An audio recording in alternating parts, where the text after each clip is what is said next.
प्यारे बच्चों, आपका फिर से स्वागत है हमारे YouTube channel national institute Barwada पे। और हमने स्टार्ट की है हमारी सॉल्यूशन यूनिट, और सॉल्यूशन यूनिट के अंदर हमने स्टार्ट किया हुआ है कोलिगेटिव प्रॉपर्टी। आप जैसा कि जानते हो बहुत इंपॉर्टेंट हमारा टॉपिक है कोलिगेटिव प्रॉपर्टी, जिसको हमने 4 टाइप में डिवाइड किया है, जिसमें से 2 के बारे में हम डिस्कस कर चुके हैं, और एक जो था हमारा relative lowering of vapour pressure, और दूसरा था हमारा प्यारे बच्चों एलिवेशन इन बॉइलिंग पॉइंट। तो इस तरह से प्यारे बच्चों हमारा जो नेक्स्ट टॉपिक रहेगा, नेक्स्ट कोलिगेटिव प्रॉपर्टी रहेगी, वो रहेगी डिप्रेशन इन फ्रीजिंग पॉइंट। मैं आपको थोड़ा सा बता देता हूँ इसके बारे में प्यारे बच्चों। एक्चुअल में होता है क्या है कि हमारा जो प्योर लिक्विड होता है, अगर उसको हम फ्रीज करें तो उसका जो फ्रीजिंग पॉइंट होगा वो ज़्यादा होगा। कहने का मतलब उसके लिए हमें ज़्यादा टेम्परेचर देना पड़ेगा, और अगर हमें फ्रीज किसी सॉल्यूशन को करना है तो उसके लिए हमें टेम्परेचर क्या करना पड़ेगा, बहुत नीचे लेके जाना पड़ेगा। कहने का मतलब और हमें कम टेम्परेचर देना पड़ेगा, कम टेम्परेचर पे लेके जाना पड़ेगा सॉल्यूशन को, उसको फ्रीज करने के लिए। उसी को हम क्या बोलते हैं, डिप्रेशन इन फ्रीजिंग पॉइंट। तो हम देखते हैं डिप्रेशन इन फ्रीजिंग पॉइंट। जैसे कि मैं आपको पहले से बता देता हूं प्यारे बच्चों, जैसे आप प्योर वाटर लेते हो, आपको पता है 0 डिग्री सेल्सियस पे फ्रीज कर जाता है। अगर आपने उसी के अंदर सोडियम क्लोराइड डाल दिया तो सोडियम क्लोराइड डालते ही अब वो 0 डिग्री सेल्सियस पे फ्रीज नहीं होगा, अब वो क्या होगा, -21 डिग्री सेल्सियस। कहने का मतलब और नीचे लेके जाना पड़ेगा हमें टेम्परेचर को, -21 -21 डिग्री सेल्सियस पे जाकर के वो क्या होगा, फ्रीज होगा। अगर आप बाई चांस सोडियम क्लोराइड की बजाय कैल्शियम क्लोराइड उसके अंदर डालते हो तो वही जो वाटर है -55 डिग्री सेल्सियस पे क्या होगा, फ्रीज कर जाएगा। कहने का मतलब और ज्यादा टेम्परेचर लो करना पड़ेगा हमें, कहने का मतलब और नीचे लेके जाना पड़ेगा टेम्परेचर को फ्रीज करने के लिए। तो इसी को डिस्कस करेंगे इस टॉपिक के अंदर प्यारे बच्चों। बहुत इंपॉर्टेंट है और बहुत ही इंटरेस्टिंग टॉपिक है डिप्रेशन इन फ्रीजिंग पॉइंट। तो मैं आपको सबसे पहले डिप्रेशन इन फ्रीजिंग पॉइंट करने से पहले प्यारे बच्चों आपको करवा देता हूं कि फ्रीजिंग पॉइंट एक्चुअल में क्या होता है। Freezing point, freezing point actual में जैसे हमने बॉइलिंग पॉइंट किया था, वैसे हम क्या करेंगे, फ्रीजिंग पॉइंट। मैं एक बार इसको नोट करवा देता हूं प्यारे बच्चों, तो इसको नोट कर लेंगे। Freezing point is the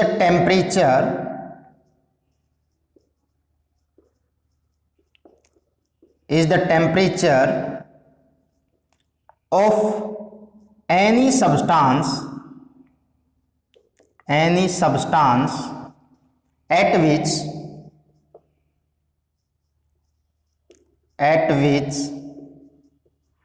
the vapor pressure of its liquid state, देखो मैंने क्या लिखवाया प्यारे बच्चों कि vapour pressure of its liquid state is equal to the vapor pressure of its solid state। Actual में उसी को हम क्या बोलेंगे प्यारे बच्चों, फ्रीजिंग पॉइंट बोलेंगे। उसी को क्या बोलेंगे, फ्रीजिंग पॉइंट बोलेंगे। देखना इसके अंदर क्या है कि कोई भी हमारे पास सब्सटेंस है, अगर उसको एक टेम्परेचर प्रोवाइड करवाया जाए, कहने का मतलब फ्रीजिंग पॉइंट वो टेम्परेचर है जिसके ऊपर किसी भी सब्सटेंस के लिक्विड के जो वेपर प्रेशर है वो किसके बराबर बन जाए, उसी के सॉलिड स्टेट के वेपर प्रेशर के बराबर बन जाए। कहने का मतलब जैसे हम बात करें कि वाटर जो हमारे पास है, वाटर के वेपर प्रेशर जिस भी टेम्परेचर पे, उसी की सॉलिड फॉर्म, कहने का मतलब आइस के जो वेपर प्रेशर दोनों के इक्वल बन जाए, उस स्टेट को, उस टेम्परेचर के ऊपर क्या होता है, उसको हम क्या बोलेंगे, उसका फ्रीजिंग पॉइंट बोलेंगे। कहने का मतलब आइस के वेपर प्रेशर और वाटर के वेपर प्रेशर दोनों जब इक्वल हो जाए जिस भी टेम्परेचर के ऊपर, यानी कि वो टेम्परेचर क्या कहलाता है, फ्रीजिंग पॉइंट कहलाता है। वो टेम्परेचर क्या कहलाएगा प्यारे बच्चों, फ्रीजिंग पॉइंट कहलाएगा। कहने का मतलब हर एक सॉलिड के वेपर होते हैं, अपने वेपर प्रेशर क्रिएट करता है, लिक्विड अपने वेपर प्रेशर क्रिएट करता है। जब उसी लिक्विड के उसी की सॉलिड स्टेट के वेपर प्रेशर इक्वल हो जाए तो वो उसका क्या कहलाता है, फ्रीजिंग पॉइंट कहलाता है प्यारे बच्चों। इसको समझते हम इसके अंदर, हम एक पॉइंट यहां पे भी पता है इसके अंदर। एक्चुअल में हम क्या करते हैं, इसके अंदर एक कंटेनर लिया हमने, जैसे मैं ये ले लेता हूं कंटेनर। कंटेनर के अंदर मैंने क्या लिया प्यारे बच्चों, हमने एक लिक्विड लिया जिसको हम क्या बोलते हैं, प्योर लिक्विड कह सकते हैं। ये मैंने क्या ले लिया इसके अंदर, प्योर लिक्विड। ये मैंने क्या ले लिया, प्योर लिक्विड। अब इसी के अंदर देखिए यहाँ पे एक स्टेज है, इसी के हमने यहाँ पे क्या ले लिया प्यारे बच्चों, ये मैंने उसी लिक्विड के सॉलिड ले लिए, उसी लिक्विड के क्या ले लिया हमने यहाँ पे, सॉलिड। तो यहाँ पे हम क्या देखते हैं कि जिस भी, यानी कि हमारे पास ये प्योर लिक्विड है, ये उसी की क्या है, सॉलिड स्टेट है, ये उसी की क्या है, सॉलिड स्टेट है। तो जब दोनों के वेपर प्रेशर इक्वल होते हैं तो उस टेम्परेचर को हम क्या बोलते हैं, फ्रीजिंग पॉइंट बोलते हैं प्यारे बच्चों। क्या बोलेंगे इसको, फ्रीजिंग पॉइंट बोलते हैं। जैसे ही हम बात करते हैं कि इसके अंदर अगर कोई सोल्यूट डाल दें तो क्या होगा, तो हम यहाँ पे depression in freezing point study करते हैं, ग्राफिकली रिप्रेजेंटेशन शो करते हैं। जैसे हमने यहाँ पे लिया प्यारे बच्चों, ग्राफिकल रिप्रेजेंटेशन शो करते हैं। ध्यान से देखेंगे, बहुत ही आसान है, बहुत ही सिंपल है। हमने यहाँ पे क्या ले लिया, प्रेशर ले लिया, यहाँ पे क्या ले लिया हमने, टेम्परेचर ले लिया। आपको इस बात का पता है कि जो सॉलिड के वेपर क्या रहेंगे, कम रहेंगे, किसके कंपेयर में, लिक्विड के कंपेयर में। एक स्टेज जैसे हम यहाँ पे टेम्परेचर को क्या करते जाते हैं, किसी भी लिक्विड के लिए डिक्रीज करते जाएंगे, डिक्रीज करते जाएंगे। एक स्टेज ऐसी आएगी कि जो जहां पे वेपर प्रेशर दोनों के इक्वल होंगे, उसी टेम्परेचर को हम क्या बोलेंगे, फ्रीजिंग पॉइंट। अब अगर इसको ग्राफिकली रिप्रेजेंट देखें, ग्राफिकली रिप्रेजेंट करें हम इसके अंदर, सबसे पहले मैं एक सॉलिड ले लेता हूं। इसके अंदर सॉलिड को एक्चुअल में किस तरह से एक्सप्रेस करते हैं, ये क्या है, इसके वेपर प्रेशर, ये क्या है, उसके टेम्परेचर। कहने का मतलब टेम्परेचर इंक्रीज होता जाने लग रहा है, इस डायरेक्शन से इस डायरेक्शन के अंदर, इस डायरेक्शन से इस डायरेक्शन के अंदर क्या होता जाने लग रहा है, इसका प्रेशर इंक्रीज होता जाने लग रहा है। जब हम लिक्विड को सॉलिड की तरफ लेके जाएंगे तो कहने का मतलब उसके वेपर प्रेशर क्या होंगे, डिक्रीज होंगे। तो मैंने टेम्परेचर को डिक्रीज किया, आपको ही पता लिक्विड से सॉलिड की तरफ लेके जाएंगे तो टेम्परेचर क्या करेंगे, डिक्रीज करेंगे। तो एक्चुअल में किसी सॉलिड के लिए बात कर रहा हूं मैं, सॉलिड की हम किस तरह से एक्सप्रेस करते हैं, बहुत सारे एक्सपेरिमेंट से देखा गया कि किस तरह से एक्सप्रेस करते हैं। ये मैं रेड लाइन दिखा देता हूं यहाँ पे कि एक्चुअल में किसी सॉलिड के लिए किस तरह से ग्राफ शो किया जाता है, वो कुछ इस तरह से किया जाता है प्यारे बच्चों, इस तरह से। कहने का मतलब टेम्परेचर डिक्रीज होगा तो उसके वेपर प्रेशर भी क्या होंगे, एकदम से सडनली डिक्रीज होंगे। ये मैंने किसके लिए शो किया है, किसी भी सॉलिड के लिए शो किया प्यारे बच्चों, किसी भी सॉलिड के लिए एक्चुअल में क्या देखा गया है, ग्राफ इस तरह से देखा गया कि टेम्परेचर सॉलिड के लिए टेम्परेचर डिक्रीज करते जाएंगे तो उसके वेपर सडनली क्या होते जाएंगे, डिक्रीज होते जाएंगे। ये मैंने शो कर दिया। अब स्टेप वाइज स्टेप हम किसकी बात कर रहे हैं, किसी प्योर सॉल्वेंट की बात करें और सॉल्यूशंस की बात करें तो वहां पे हमें देखने को क्या मिलेगा, वहां पे जो हम देखते हैं कि फ्रीजिंग पॉइंट में क्या चेंज होगा, किसके लिए, pure solvent and the solutions के लिए। ये मैंने किसके लिए ग्राफ शो किया, सॉलिड के लिए। चाहे सॉलिड किसका हो, प्योर लिक्विड का हो, चाहे सॉलिड किसका हो, प्योर जो हमारे पास प्योर लिक्विड का हो, चाहे फिर सॉलिड किसके लिए हो, सॉल्यूशंस के लिए हो। तो सबसे पहले मैं आपको ले जाता हूं कहां पे, प्योर लिक्विड के लिए ले जाता हूं प्यारे बच्चों। कहां पे ले जाता हूं, प्योर लिक्विड के लिए। एक बात और हमने यहाँ पे की थी, मैं यहाँ पे नोट करवा देता हूं कि जो वेपर प्रेशर जो होते हैं, वेपर प्रेशर जो प्योर सॉल्वेंट है, हमारे पास प्योर सॉल्वेंट है, उसके वेपर प्रेशर हमेशा किसके कंपेयर में, सॉल्यूशंस के कंपेयर में ज्यादा होते हैं। ये हम पहले भी कर चुके हैं, relative lowering of vapour pressure में भी कर चुके हैं कि सॉल्वेंट जो होता है प्योर, उसके वेपर प्रेशर ज्यादा होते हैं किसके कंपेयर में, सॉल्यूशंस के कंपेयर में। तो नेक्स्ट यहाँ पे जो हम बात करें, सबसे पहले हम बात कर लेते हैं किसके बारे में, हम बात करेंगे प्योर सॉल्वेंट या प्योर लिक्विड के बारे में। हमने क्या किया, अगर हम यहाँ पे हमने किसी लिक्विड के लिए देखा कि यहाँ पे वेपर प्रेशर इतनी है, ये मैंने किसके लिए ले लिया, किसी भी लिक्विड के लिए। किसके लिए लिया प्यारे बच्चों, किसी भी लिक्विड के लिए। मैंने इसको लिख दिया यहाँ पे कि ये मैं किसके लिए लेने लग रहा हूं, लिक्विड के लिए।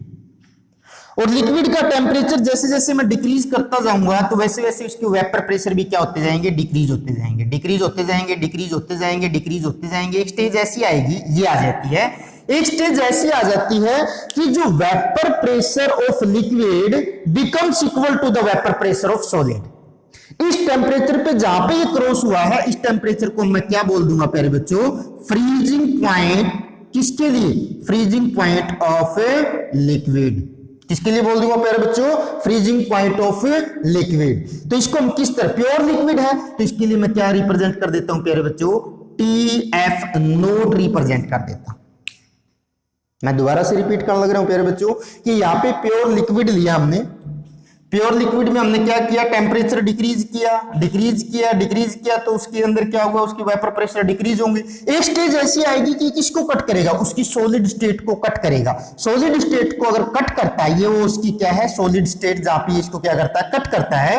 कहने का मतलब ये वो स्टेज है जहां पे लिक्विड के वेपर प्रेशर और इसके सॉलिड के जो हमारे वेपर प्रेशर है वो इक्वल है। इसी टेम्परेचर को हम क्या बोलते हैं, फ्रीजिंग पॉइंट ऑफ लिक्विड बोलते हैं। क्लियर है? कहने का मतलब इसके सॉलिड के वेपर प्रेशर और इसके लिक्विड के वेपर प्रेशर इक्वल है तो उसको हमने क्या बोल दिया, फ्रीजिंग पॉइंट ऑफ लिक्विड बोल दिया। क्लियर है? TF note. नोट किस लिए? क्योंकि ये प्योर है। मैं लिख देता हूं यहां पे कि ये क्या है, प्योर लिक्विड है। ये हमारे पास क्या है, pure liquid. Is that clear प्यारे बच्चों? दूसरा मैंने क्या लिया प्यारे बच्चों, सॉल्वेंट के कंपेयर में सॉल्यूशंस के वेपर प्रेशर कम होते हैं। Relative lowering of vapour pressure में हम ऑलरेडी करके आए हैं। तो सॉल्वेंट के कंपेयर में सॉल्यूशंस के वेपर प्रेशर कम होते हैं। कहने का मतलब इसी के अंदर हमने क्या डाल दिया, अगर मैं इसी के अंदर, मैं यहाँ पे थोड़ा सा और शो कर देता हूं इसके अंदर, यहाँ पे मैंने क्या कर दिया, ये हमारे पास सॉल्यूशंस ले लेता हूं।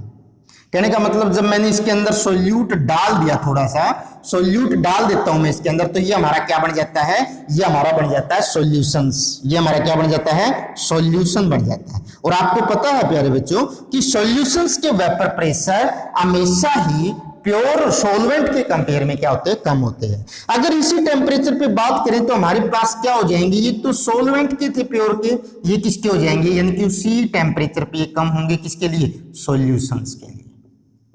बड़ी सिंपल सी चीजें हैं, एक बार आपको कंसंट्रेट करने की जरूरत है, बिल्कुल सिंपल है। तो यहाँ पे सॉल्यूशंस के वेपर प्रेशर सॉल्वेंट के वेपर प्रेशर के कंपेयर में क्या होते हैं, कम होते हैं प्यारे बच्चों। तो इस तरह से हम क्या करते हैं, जैसे जैसे टेम्परेचर डिक्रीज करते जाएंगे तो हमारा ग्राफ कुछ इस तरह से आएगा और ये टच कहां पे करेगा, यहाँ पे आकर के टच करेगा। कहने का मतलब ये वो पॉइंट है जहां पे सॉल्यूशंस के वेपर प्रेशर सॉल्यूशन के सॉलिड के वेपर प्रेशर के बराबर होंगे।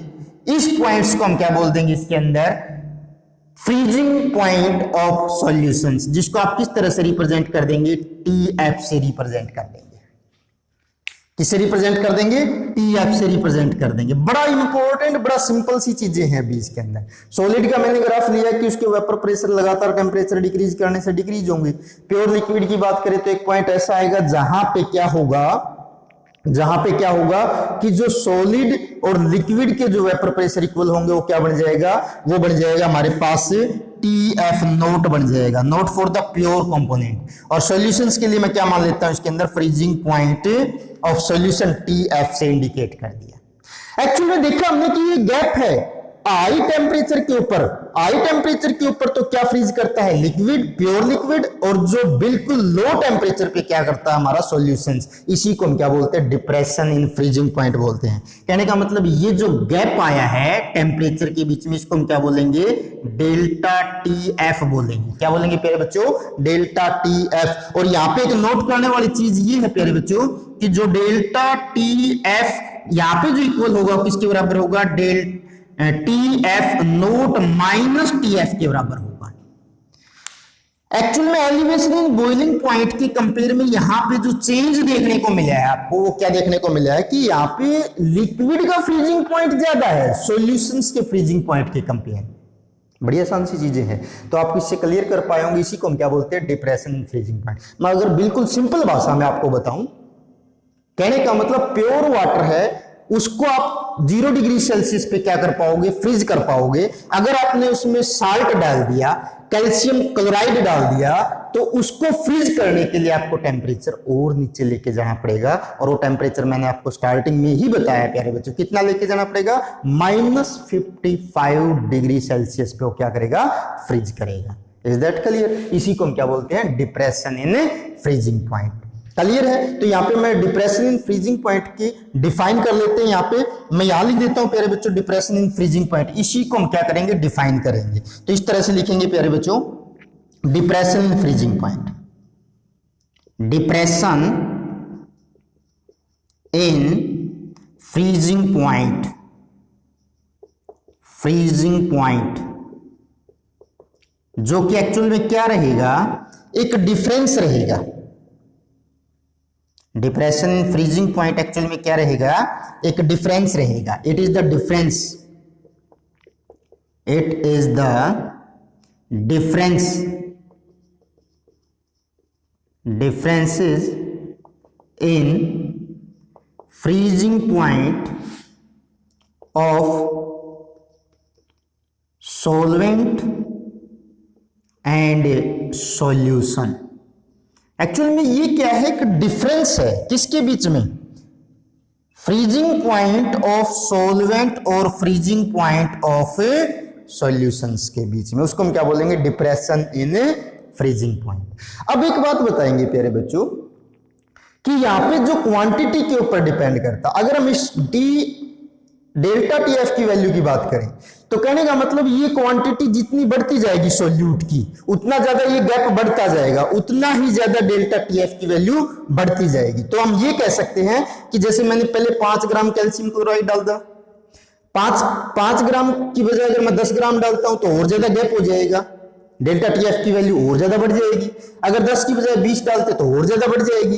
तो मैं यहां पे ये लिख सकता हूं क्या, यहां पे हम ये लिख सकते हैं ना कि जो डेल्टा टी एफ है, डेल्टा टी एफ है वो एक्चुअल में डायरेक्ट डिपेंड करता है कंसंट्रेशंस ऑफ सॉल्यूट के ऊपर, कंसंट्रेशंस ऑफ सॉल्यूट के ऊपर। जैसा कि हमने पीछे किया था एलिवेशन इन बॉइलिंग पॉइंट में कि जो डेल्टा टी भी होता था वो डायरेक्ट डिपेंड करता था कंसंट्रेशंस ऑफ सॉल्यूट के ऊपर। अब कंसंट्रेशंस एक्सप्रेशंस ऐसी ले जो टेम्परेचर पे डिपेंड ना करे, यानी कि हम यहाँ पे क्या ले लेते हैं प्यारे बच्चों, वो ले लेते हैं delta T F directly proportional to M, M means molality ले लेते हैं। हमें पता है कि जो मोलैलिटी होता है वो डिपेंड नहीं करती टेम्परेचर पे, और यहाँ पे एक प्रोपोर्शनलिटी कांस्टेंट ले लेते हैं तो क्या बन जाएगा delta T F is equal to K F into M. तो इस तरह से ये हमने प्रोपोर्शनलिटी कांस्टेंट लिया के एफ, और इस प्रोपोर्शनलिटी कांस्टेंट को क्या बोलते हैं यहाँ पे के एफ। के एफ को क्या बोलेंगे प्यारे बच्चों, इसको बोलेंगे molar depression constant, molar depression constant, molar depression constant, या इसी को एक नाम और भी दे सकते हैं cryoscopic constant, cryoscopic, cryoscopic constant भी बोल सकते हैं। कई बार जो क्वेश्चन पूछा जाता है प्यारे बच्चों वो दोनों ही तरह से पूछे जाते हैं, क्रायोस्कोपिक कांस्टेंट भी कह सकते हो आप इसको, और साथ में इसको आप मोलर डिप्रेशन कांस्टेंट भी कह सकते हैं। अगर मैं आपसे कहूं यहाँ पे कि डिफाइन करना हो तो कैसे करेंगे हम इसके अंदर, तो इसको डिफाइन करने के लिए हम क्या कह सकते हैं, इसके अंदर किस तरह से डिफाइन कर सकते हैं, यहाँ पे हम क्या कर लेंगे, if we have the m is equal to unity, m is equal to 1, then क्या हो जाएगा, देन हमारे पास जो डेल्टा टी एफ है, delta T F which is equal to K F. तो कहने का मतलब हम क्या कर सकते हैं, molar elevations molar depression constant may be defined as the depression in freezing point if their molality is unity। अब आप इसको लिखना चाहो तो लिख सकते हो कि एक्चुअल में मोलर डिप्रेशन कांस्टेंट, यहां पे लिखना चाहो तो लिख सकते हो प्यारे बच्चों molar depression constant may be defined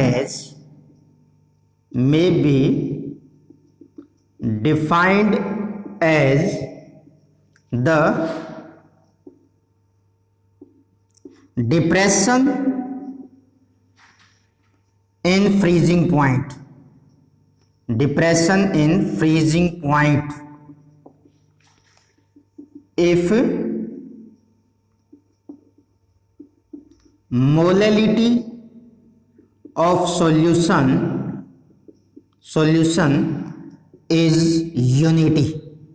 अगर हम मोलेलिटी क्या ले लें इसके अंदर प्यारे बच्चों, यूनिटी ले लें, मोलेलिटी जो है हम क्या ले लें प्यारे बच्चों, यूनिटी ले लें इसके अंदर, तो मोलल डिप्रेशन कांस्टेंट किसके बराबर होगा, मोलल डिप्रेशन कांस्टेंट के बराबर होगा। मोलल डिप्रेशन कांस्टेंट जो होगा वो किसके बराबर होगा, डिप्रेशन इन फ्रीजिंग पॉइंट के बराबर होगा, डिप्रेशन इन फ्रीजिंग पॉइंट के बराबर होगा। कहने का मतलब हमारे पास क्या है, मोलल डिप्रेशन कांस्टेंट जो है वो किसकी तरह रहेगा, डिप्रेशन इन फ्रीजिंग पॉइंट की तरह रहेगा। अगर यूनिट की बात करें, कई बार यूनिट भी पूछ लेते हैं प्यारे बच्चों, यूनिट जो केएफ की है, केएफ की जो यूनिट है वही रहेगी इसके अंदर केल्विन किलोग्राम पर मोल, जो कि हम पीछे करके आए थे एलिवेशन इन बॉइलिंग पॉइंट्स की, सेम रहेगी इसके अंदर। आप वैल्यू पुट करके देखें तो यहाँ पे क्या रहेगा इसके अंदर, delta T divide by M, T की जो यूनिट रहेगी वो क्या रहेगी केल्विन्स, और एम की जो यूनिट रहेगी मोल पर किलोग्राम, तो ये इसकी क्या रहेगी, यूनिट रहेगी। मैं यहाँ पे लिख देता हूँ प्यारे बच्चों यूनिट, ये क्या रहेगी इसके अंदर, यूनिट जो रहेगी यहाँ पे वो क्या रहेगी इसके अंदर केएफ की, वो ये रहेगी कि के केल्विन किलोग्राम पर मोल रहेगी। तो इस तरह से हम यहाँ पे पुटअप कर देते हैं। आप एम की वैल्यू भी पुटअप कर सकते हैं प्यारे बच्चों, एम की वैल्यू को अगर पुटअप करें तो इस तरह से हमारा बन जाता है यहाँ पे कि आपको मोलर मास किस तरह से निकालेंगे, delta T F is equal to K F into M, यानी कि मैंने क्या लिख दिया प्यारे बच्चों यहाँ पे एम। अब एम की वैल्यू हम जानते हैं वो किसके बराबर हो जाएगी, delta T F is equal to K F into यहाँ पे क्या हो जाएगा, W divide by M note, और यहाँ पे क्या कर लेंगे प्यारे बच्चों, यानी कि हमें पता है number of moles dissolve in पर किलोग्राम ऑफ सॉल्वेंट, तो सॉल्वेंट को अगर ग्राम में दिया है तो हम क्या कर देंगे, थाउजेंड्स डिवाइड बाई W ग्राम ले लेंगे। तो इस तरह से हमारी क्या हो जाएगी, डेल्टा टी एफ की वैल्यू निकाल लेंगे प्यारे बच्चों। क्लियर है? तो ये रहेगा हमारा इसके अंदर डिप्रेशन इन फ्रीजिंग पॉइंट, क्या रहेगा, डिप्रेशन इन फ्रीजिंग पॉइंट। अगर आपको मास निकालना है तो मास निकाल सकते हैं, अगर आपने मोलर मास निकालना है तो मोलर मास निकाल सकते हो, अगर आपने मोलर डिप्रेशन कांस्टेंट निकालना है, बाकी वैल्यू दी है निकाल सकते हैं। तो इस तरह से हम क्या करेंगे, दी हुई वैल्यू से न्यूमेरिकल्स निकालेंगे प्यारे बच्चों, तब तक के लिए आप करेंगे। क्लियर है? तो ये इसके अंदर रहेगा हमारा depression in freezing point. Applications की अगर बात करें प्यारे बच्चों, मैंने आपको बताया कि अगर कोई भी रोड है, रोड के ऊपर आइस जमी हुई है, तो वहां पे हम क्या करते हैं, स्प्रे करते हैं, स्कैटरिंग करते हैं किसकी, जो कैल्शियम क्लोराइड की या फिर सोडियम क्लोराइड की, ताकि उसका फ्रीजिंग पॉइंट है वो डिक्रीज हो जाए। इसी तरह जो हमारे गाड़ियों के अंदर रेडिएटर है उसके अंदर इथाइलिन ग्लाइकोल मिक्स किया जाता है वाटर के अंदर, ताकि 0 डिग्री सेल्सियस से कम टेम्परेचर पे भी हमारा जो रेडिएटर का वाटर है वो फ्रीज ना करे, ताकि वो काम करता रहे। तो ये हम करेंगे applications of the depression in freezing point. तब तक के लिए आप अच्छे से करेंगे। कोई भी प्रॉब्लम है तो कमेंट सेक्शंस में लिखेंगे।